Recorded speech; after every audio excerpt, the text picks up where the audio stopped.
أي صوت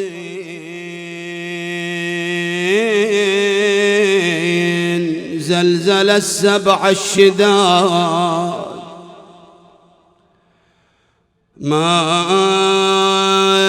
منه العرش يكسوه الحداد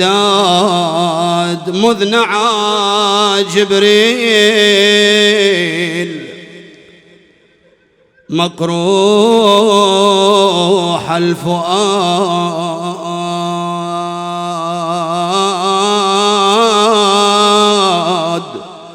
قتل الكرار خير الأوصياء يا علي يا أبا الحسن سمعته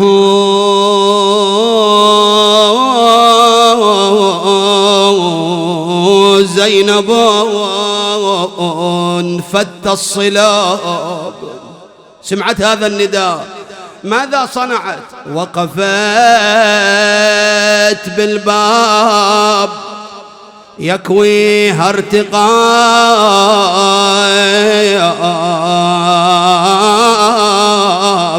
هل قضى حقا أبي جل المصاب قد شعرت اليوم في ذاك النداء يا علي إذ بداح الباب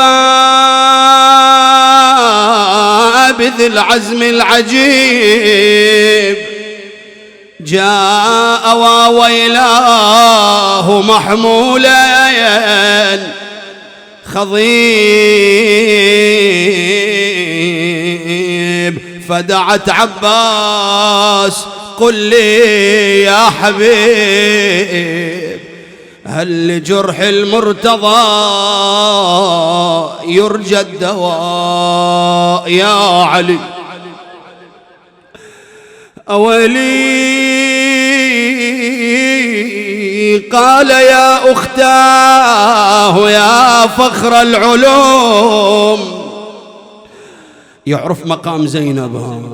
قال يا أختاه يا فخر العلوم جرح والينا سرت فيه السموم بعد هذا اليوم لن يقوم ودعيه واستعدي للبلاء يا علي ايش سوت زينب أسرعت للرأس ضمته تقول شعدها ويا علي أسرعت للرأس ضمته تقول يا أبي سلم على أمي البتول قل لها الحوراء باتت في ذهول لم تعش في عمرها غير العناء يا علي شرد عليها أمير المؤمنين قال صبرا أنت لي قرة عين قال صبرا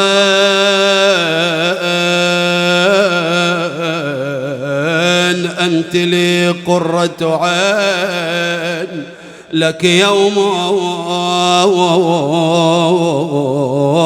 أصعب باسم الحسين يوم يهدى الراياس من فوق الردين ويظل الجسم ملقا بالعراء يا علي إلا لا أمير المؤمنين يحمل على الرقاب إلا لا أمير المؤمنين يسبح بدمه يأتي إليه الإمام الحسن ينظر إليه سابحا بدمه في المحراب يقول له هالضربة القشرة يا ابويا منين حليت بعدك يا داحي الباب شوكة نفتل. هالضربة اللي هزت أركان المسلمين اللي فعلها راح يا باب العلم وين من جسر يا لاهوت هالأعظم يا ابو حسين بطل ونينك يا الولي قلبي تفتت. بطل ونينه والدميع هل وتحدى صابغ بدم الراس وينادي يا شبار هذا الذي مكتوب لي من عالم الدار من عالم التكوين هالضربة انكتبت.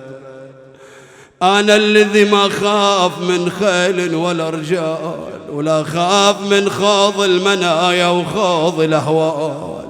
لو حوربت بالكون به حل زلزال قلبي فلا تروع ولا الزد انكلل. أنا الذي صليت في حومة الميدان ولا خفيت من السهم والسيف والزان ولا سطب هذا الجسد بتار ولا اسنان وضربة الطاغي شقت الهامة ونزلت.